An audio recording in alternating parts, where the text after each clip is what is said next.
muchos que se juegan el resto, me parece, acá. En especial creo que Patricia Bullrich y Sergio Massa son los que me parece más arriesgan. Milei, a ver, no cometiendo algún error grosero, parecería consolidado en el balotaje, ¿no? Así que bueno, hay que ver cómo le va a apuntar cada uno. Bueno, vamos a analizar un poco este tema y el escenario electoral que está plasmado, o parecería plasmado, porque los datos de las encuestas, viste, no están demasiado fiables últimamente. Creo que hay cuestiones también ahí de metodología y que la gente se está guardando la decisión hasta el final, muchos, ¿no? Mucha Ah, gente no contesta. mucha gente no contesta y se guarda la definición hasta el final. Así que bueno, vamos a hablar un poco del escenario con Gustavo González, consultor político. Gustavo, ¿qué tal? Buenas tardes. José Picón y Roberto Pascual te saludan. ¿Cómo va? Hola, ¿qué tal? ¿Cómo están? Bien, bien. Bueno, Gustavo, ¿qué expectativa tenés primero con el debate? ¿Crees que puede modificar, mover el amperímetro, consolidar posiciones que ya están? ¿Cómo lo ves? Sí, yo creo que ahí, a mí me parece que en el debate la modificación es si alguno tiene una mala jornada, sería, ¿no? Ajá, Si alguno de los candidatos está incómodo, algunas respuestas malas, yo creo que eso puede llegar a mover. ¿Cuánto? Es difícil, ¿en qué porcentaje digo, no? ajá, Es difícil saberlo, pero yo creo que, digo, porque no solamente tiene que ver, bueno, ustedes esto saben muy bien, no solamente tiene que ver con en el momento del debate, sino todas las réplicas del día posterior o de los días posteriores. claro. El tema en las redes sociales, los medios de comunicación, la televisión, la gráfica, la radio, todo, todas las reproducciones que se dan sobre ese momento del debate, ¿no? Ujú, claro, seguramente. ¿Y quién vos crees que arriesgan, digamos, concentrémonos en los tres que Sí, uno cree que tienen más chances de ingresar sí. al balotaje, ¿no? Milei, Massa, Patricia Bullrich. ¿Quién crees que arriesga más o quién crees que se va a jugar un poco más? Lo que pasa es que ahí uno supone que Sí. el escenario más complejo es del Ajá, ministro Massa. sí. ¿Por qué? Porque digo, porque es una cartera muy compleja en un país muy complejo, no dijo nada original, ¿no? Ujú, Una cartera de economía, o sea, el titular de la cartera de economía en un contexto inflacionario muy alto, en un escenario de incertidumbre y volatilidad de las variables económicas, ya sea el dólar, ya sea la inflación. Entonces, yo creo que en ese marco es el más atacable, ¿no? Digo, básicamente porque está gestionando. ujú. Uno podría preguntarse a esta altura, lo que pasa es que ya es tarde, ¿no? A esta altura si era la mejor opción que el ministro de Economía sea el candidato del oficialismo. Por supuesto que ahora ya es tarde, pero claramente, o sea, si las variables estuvieran bien, si estuviésemos hablando de un 2% de inflación mensual o 3%, no habría problema. El problema es que, digo, el punto que eso no es así. Entonces, ahí yo creo que Massa tiene un problema.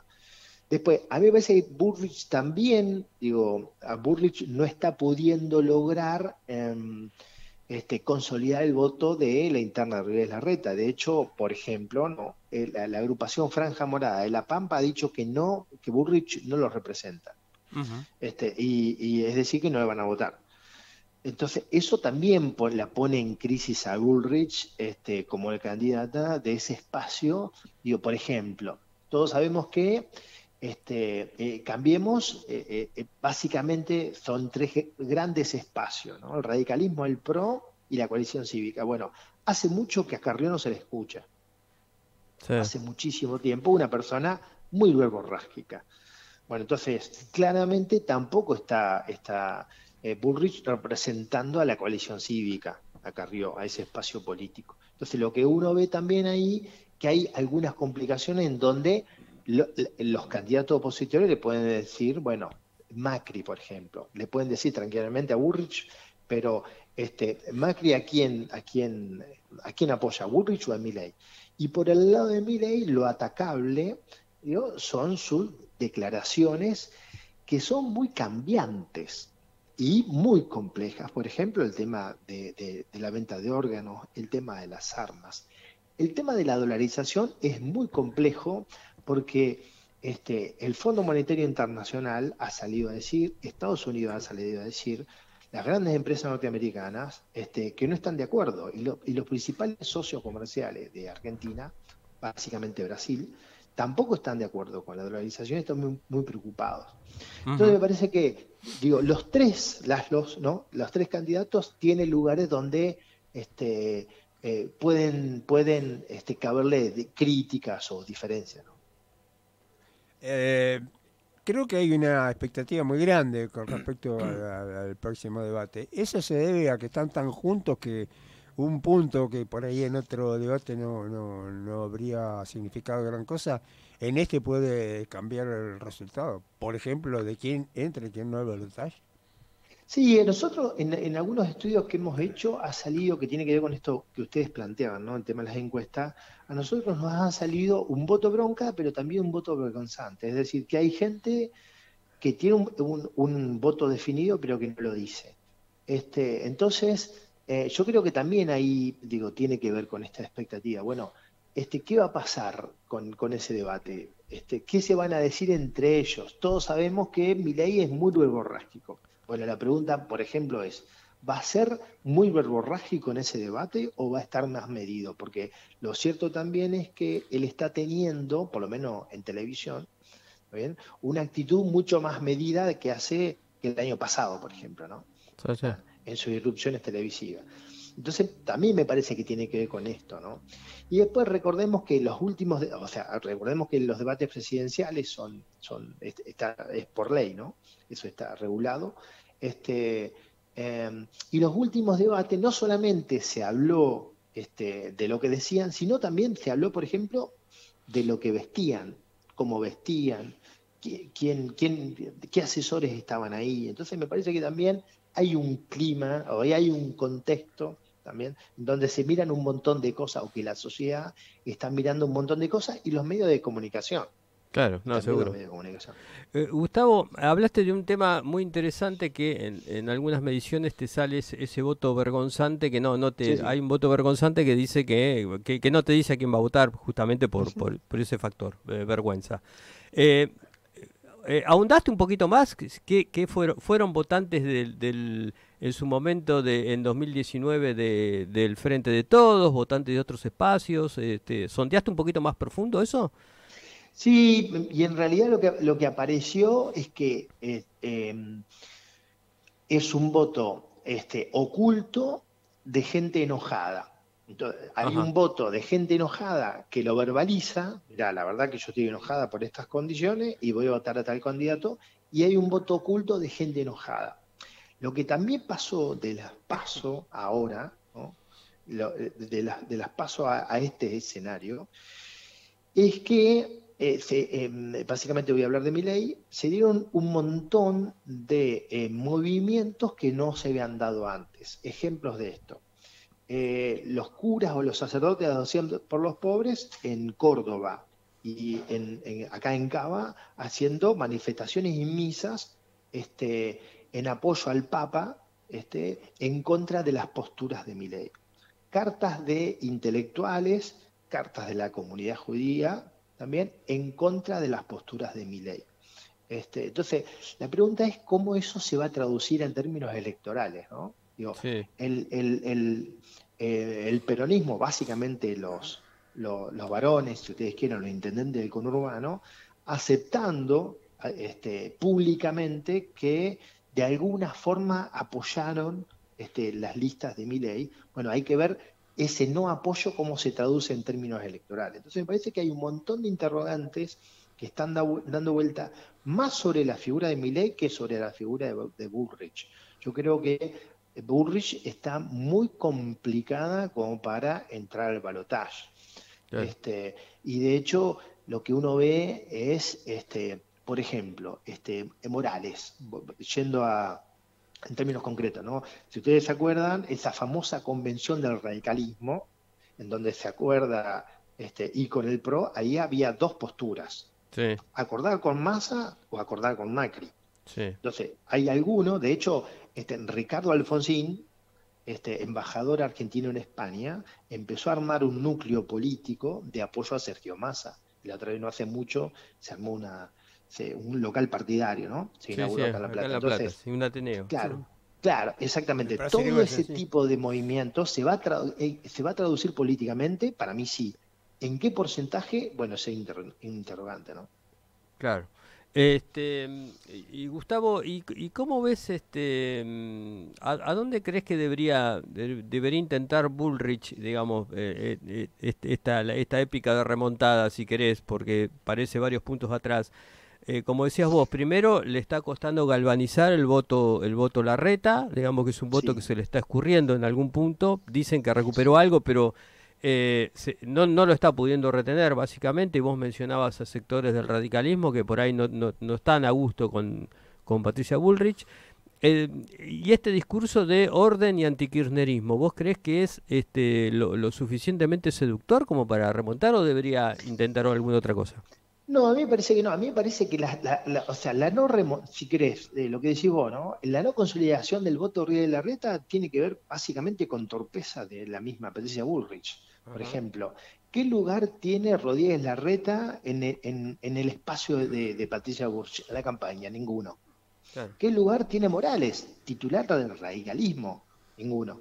Entonces, me parece que ha habido ahí una incapacidad de Patricia Bullrich de sumar, ¿sí?, a los espacios que perdieron. ¿Está bien? Entonces, uno, por ejemplo, para pensar del otro lado, de la otra vereda, si ustedes quieren.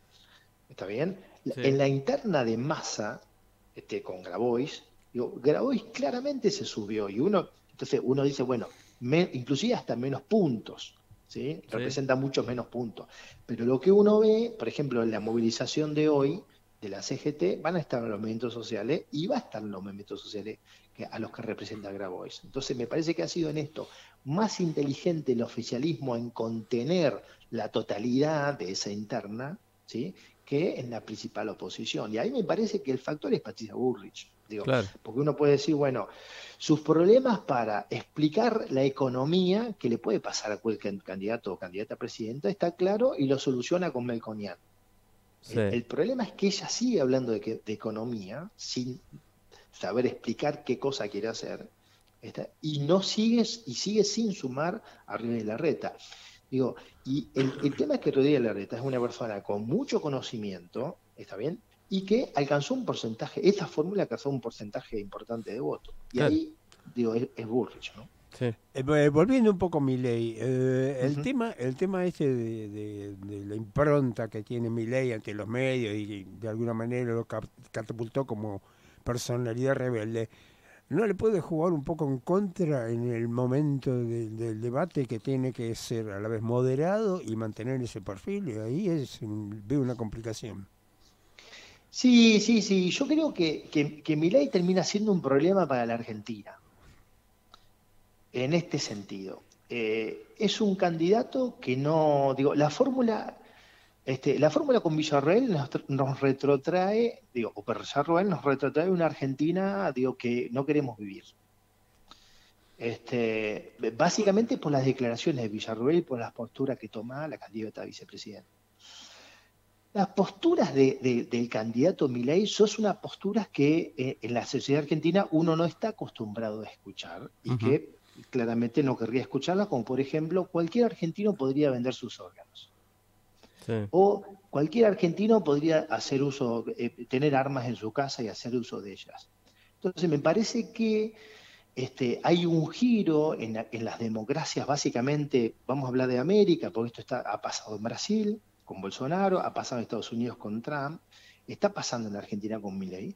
Hay un giro de discursos muy complejos, digo, si ustedes quieren, discursos de odio, discursos de exclusión, discursos de cancelamiento, de cancelar al otro, Ujú. ¿está?, que hoy por hoy encuentra un depositario en Milei, en donde la forma que esta persona, ¿no?, que esta persona tiene de constituirse es dejando de lado al otro.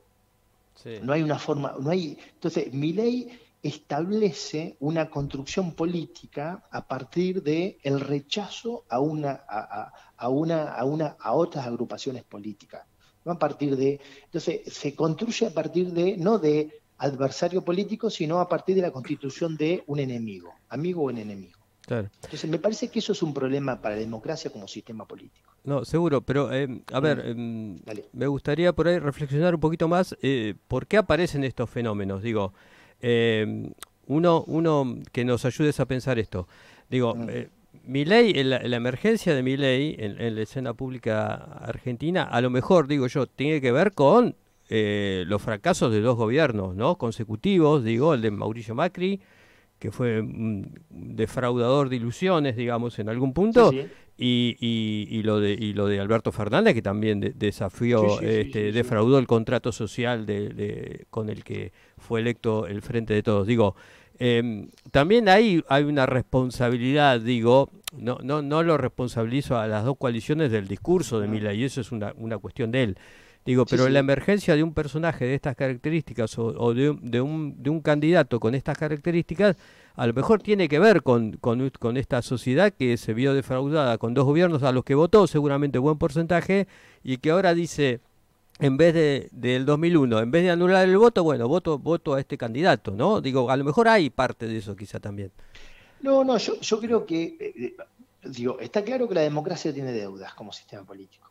¿Sí? Está claro de que uno de cada dos chicos sea pobre es un fracaso para la democracia como sistema político y para los partidos políticos también, ¿no? Eso está claro. Ahora, digo, depositar esperanzas en una persona que dice que va a cercenar derechos es un problema, ¿está bien? No es una solución.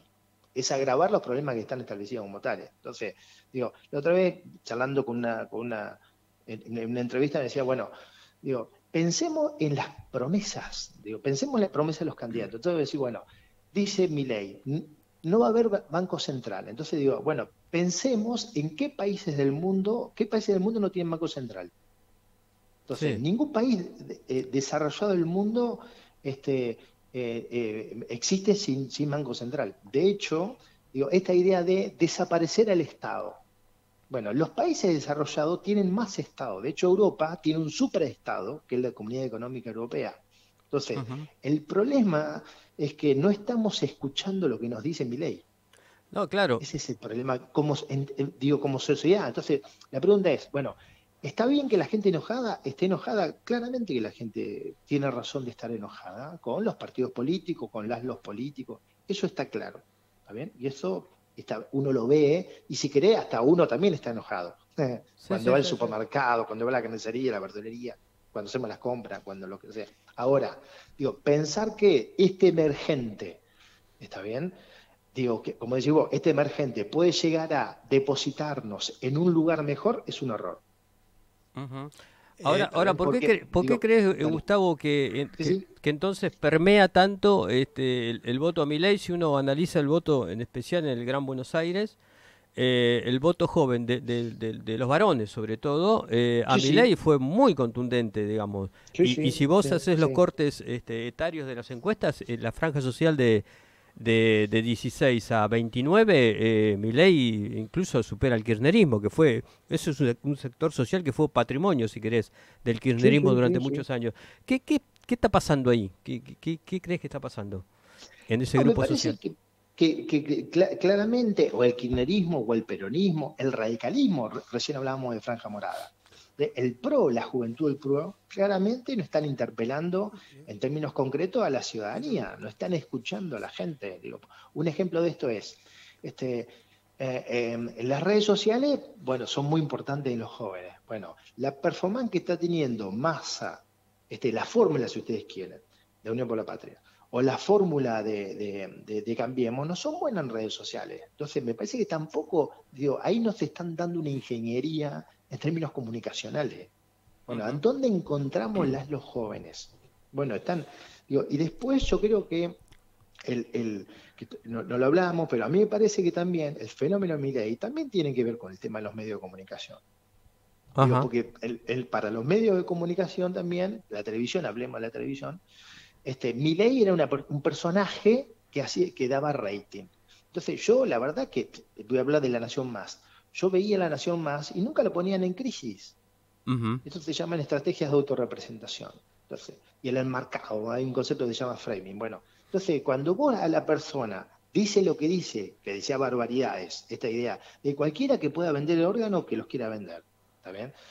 Y el periodismo ahí no tiene un rol activo, ¿sí? De desarmar algunos discursos, de ponerlos en crisis. Bueno, digo, está claro que también hay un rol de los medios de comunicación de construir este tipo de personajes por rating, pero por eso ahí hay una responsabilidad de los medios. Claramente hay una responsabilidad de los medios. Y ahora vos ves algunos medios, por ejemplo, hablando de La Nación Más, ¿no? Vos hablaste de La Nación Más. Yo veo algunos programas de La Nación Más, no todos, pero la mayoría ahora como que están dando marcha atrás con el Milei, le están pegando duro, digamos. Ya crearon al monstruo, digamos. Ahora es difícil, Sí. ¿no? Bajarlo. ¿Cómo desarmarlo? ¿Cómo desarmarlo? Claro. Yo lo veo en La Nación Más, en La Nación, Papel y en Clarín.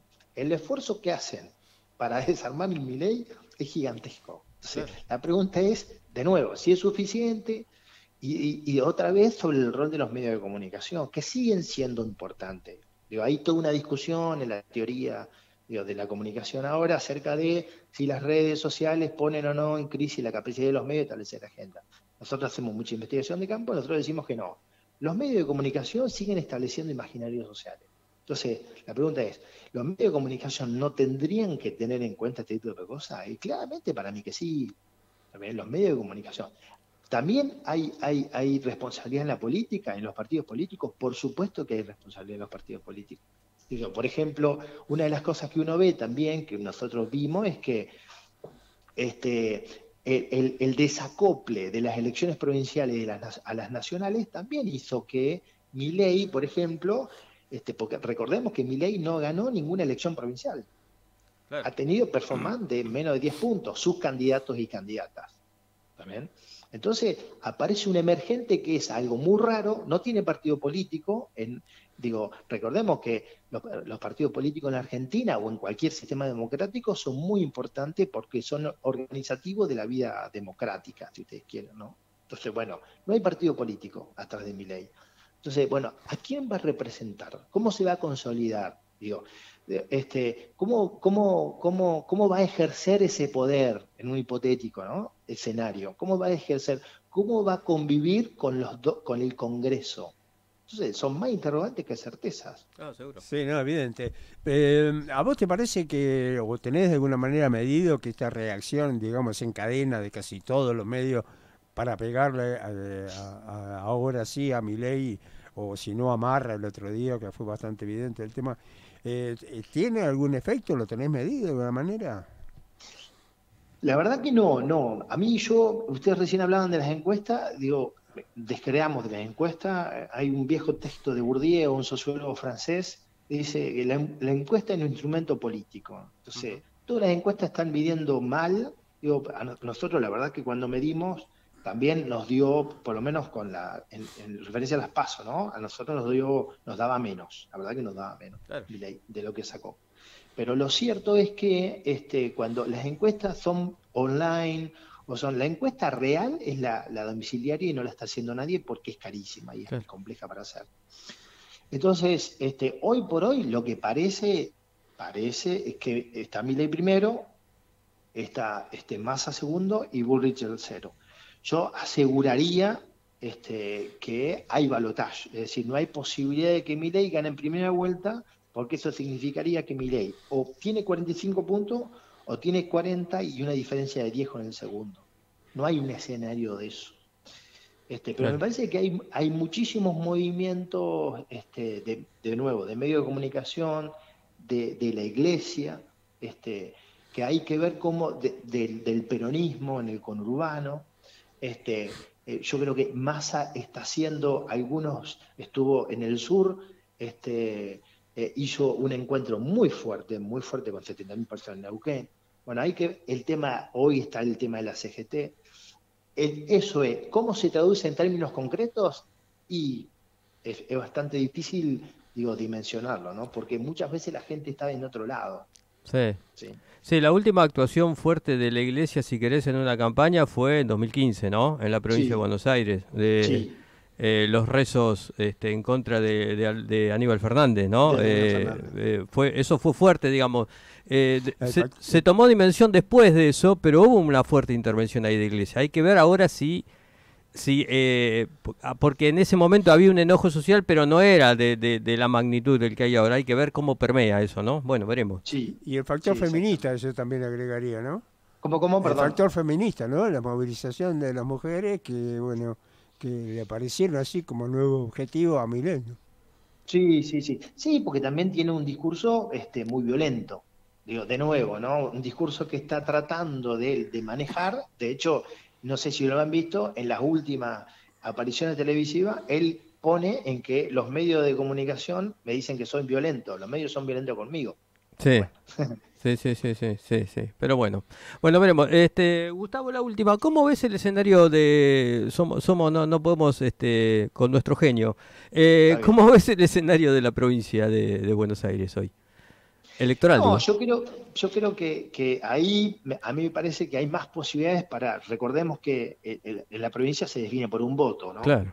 No hay balotaje, entonces todo supone, por lo menos por las mediciones, todo supone que hay reelección Ujú. del actual gobernador, todo supone, la verdad que a mí me parece, de nuevo acá, que en la provincia de Buenos Aires, el candidato de la principal oposición no es un buen candidato, no está teniendo una buena performance, no le está acompañando todo el radicalismo, me parece que tampoco hay una buena ingeniería. Y a mí me parece que la candidata Píparo no va a terminar de levantar. De hecho, el encuentro que tuvo con las pymes, ella misma en ese encuentro dijo que desconocía la problemática de las pymes y no tenía un plan económico. Algo muy raro en una candidata a gobernadora. Pero bueno, entonces me parece todo da como para una reelección del actual gobernador. Bueno, vamos a la hipótesis. Es reelecto Kicillof, como decís vos, tiene amplias chances de ser reelecto. Nace un post-kirchnerismo. ¿Qué ves después? Porque Kicillof, si se da ese resultado, va a ser uno de los pocos ganadores contundentes del peronismo, digo, ¿no? Porque después te quedan algunos otros gobernadores que ya ganaron, pero que no tienen el volumen político ni de Mm. Kicillof. ¿Cómo te imaginas la figura de Kicillof después? No, ahí me parece que lo que hay que ver cómo dialoga con los intendentes conurbanos. Digo, básicamente Kicillof está claro que no es el depositario, digo, de todas las ¿sí? De todos los votos del intendente conurbano. Eso es más Insaurralde que Kicillof, Ujú. ¿sí? Ahí me parece, y hay que ver, digo, el tema de la cámpora, Sí, cómo dialoga con esos dos poderes en la provincia de Buenos Aires, y después qué otra figura va surgiendo en términos nacionales, que como decís vos, hoy el peronismo en términos nacionales, si uno mapea, es más difícil encontrar una figura, claro. ¿no? Pero bueno, también falta bastante, ¿no? Y bueno, y el tema es Sergio Massa. Digo, porque si Sí, Sergio Massa es elegido presidente, claramente es el conductor. claro. Recordemos que sería una cosa rara porque es Frente Renovador, no es peronismo, pero bueno, habría que ver cómo dialoga con eso. Bueno, y claramente si no gana las elecciones, asumirá un rol mucho más acotado. No, seguramente. Sí. Yo te hacía la pregunta, por ahí con la imprecisión de descontar que Massa no iba a ser electo presidente, pero por eso te Claro. decía, claro, si en Massa es electo presidente, claro, el escenario, obviamente, ahí tendrías un presidente además con volumen político, porque Massa, y Sí, además es un sí, sí. bicho de la política. No, eh, y con- con posibilidad de reelección, claro, bueno, por eso mismo. con 8 años por delante, Por eso ¿no? mismo, no, ahí cambiaría Exactamente. drásticamente el escenario que yo te estaba planteando, claro, Sí, sí, sí, claramente, sí, sí. claramente. A mí lo que, por ejemplo, para terminar con esto, ¿no? Provincia de Sí, Buenos Aires, como decía José Luis. A mí, por ejemplo, la movida de Insaurralde es una movida que sorprende. ¿Está bien? No ser el intendente de Loma de Zamora, yo estimo que asumirá, seguirá con algún cargo en el gabinete en una hipotética reelección de Kicillof, pero es una figura importante del peronismo, ¿no? Hoy yo creo que él sigue siendo Insaurralde quien sí tracciona a los intendentes conurbanos. Entonces me parece que también hay que mirarlo en Insaurralde. Sí, pero también es cierto, Gustavo, que hay un núcleo de poder por afuera de Insaurralde, ¿no? Lo del acto de Sí. Ensenada el otro día fue organizado por un grupo de intendentes que casualmente no responden a Insaurralde, como, a Sí. ver, como diría, como más quisilofistas en algún Sí. punto, a pesar de que a Kicillof Sí. no le gusta el ismo, ¿no? No, Pero sí, bueno, sí. pero me Lo que parece ha que hay como un pasado, reacomodamiento ahí, sí, parecería, lo que ha ¿no? pasado en la provincia de Buenos Aires, esto José Luis lo sabe Sí, mucho mejor que yo. Lo que ha pasado en la provincia de Buenos Aires en los últimos años, bastantes años, que el único gobernador que supo hacer un istmo fue el dualdismo. claro, sí. Después, todos los que vinieron después, ninguno pudieron establecer territorio propio. No, claro, ¿Está bien? claro. Y, y Sí, eso sí. también es importante, Sí, ¿no? además, En esa como mirada. decís vos, ni Felipe, ni Scioli, No, no. ni Kicillof, Hasta tampoco. ahora Kicillof en estos 4 años no ha podido consolidar un poder propio. No, claro, y además ni legisladores tiene, ¿no? Porque Exactamente. hay que ver ahí, por eso digo, va a ser muy interesante en el caso de que Kicillof sea reelecto, que es altamente probable, cómo va a gestionar esa gobernabilidad, ¿no? Porque obviamente Sí, ahí tenés que negociar con el poder de Insaurralde, el poder de la Cámpora y digo, bueno, y también con la oposición, ¿no? Pero va a ser muy interesante porque se van a empezar a jugar otras cosas ya. sí, A sí, sí. partir de Exactamente. ya la mira en el 2027 va a estar apuntada, ¿no? Aunque parezca Sí, sí, lejano, sí, pero sí. bueno, es así, la política La es así. sucesión de Kicillof, Claro, exactamente. exactamente. Bueno, Gustavo, muy interesante, muchas Muy gracias amable. por el contacto y te vamos a volver a llamar No, por seguramente. favor. Gracias a ustedes, gran abrazo. Un abrazo grande. Bueno, lo paseamos por todos lados, Gustavo González. La verdad que quedaba para seguir, pero bueno. Sí, estaba linda la charla porque además Gustavo conoce también la provincia de Buenos Aires como nosotros, es platense él.